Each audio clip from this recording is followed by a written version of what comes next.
Hi guys! Ayan, ipapakita ko kung paano ako nagluluto ng mixed seafoods. Napakasarap at paborito ko ito. Ayan. So, ang una kong ginawa ay nilinisan ko lahat ng mga seafoods, crab. Bumili ako ng crab. Then, shrimp, shells. So, dapat dyan guys is tahong yung gagamitin ko. Pero, sa ngayon is bawal daw ang tahong. Ayan, may mais. So, yung mais is nilaga ko na yan guys. Ayan, mga yan. Ingredients niya, may bawang. Tinadtad ko ang bawang. Yan ay sauce niya. May ketchup, oyster sauce, asin, paminta. At, ayan, nilagyan ko ng konting tubig. So, ang ginawa ko guys is nagpainit lang ako ng tubig, then i-steam ko lang yung ating crab ng 2 minutes guys para maluto konti at yung parang magkukulay yung crab.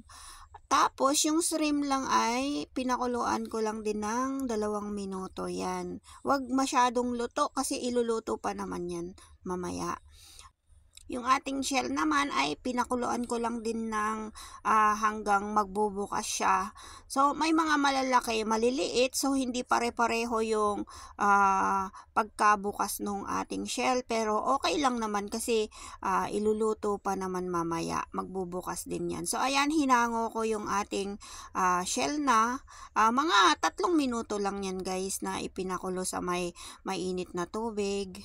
Ayan. So, pag okay na, yan, i-balance na lang. So, ang ginawa ko is, yan ay butter, guys. So, ayan, maraming butter ang ilalagay. So, ayan, ilalagay na din yung ating maraming bawang. Ayan. At nilagyan ko na rin ng konting ginger para sa pang paano yung lasa ng ating mga mix seafoods.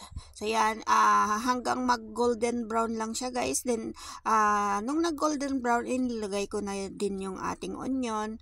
At ang una kong nilagay ay yung mais na napakuluan na. Yan. So ilagay na lang natin lahat yung ating mga seafoods dyan, paghalu-haluin.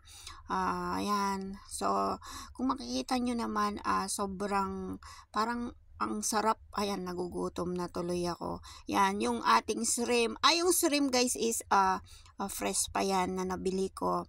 So, dito sa Hong Kong is parang mura. Sabihin nating mura. Pero, kung i-convert mo ng peso, ay medyo mahal din guys. So, ayan, inilagyan ko lang ng Sprite. So, nilagay ko na din yung ating nilagay kong mga oyster sauce na sauce niya, ketchup, konting ketchup, paminta. Andyan na lahat guys.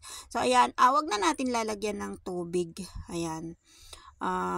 Nilagay ko na rin yung ating yung shells. Paghalu-haluin lang yan guys hanggang sa maluto siya, yung sabaw niya ganun. Yan, pagka okay na siya, naubos na niyo yung tubig na nilagay mo, yung Sprite siya yung magpapalasa dyan sa kanyang mga na seafoods guys. So ayan, naluto na, ang dami. So ayan, tikman natin kung masarap nga. Sa sobrang sarap guys, sobra.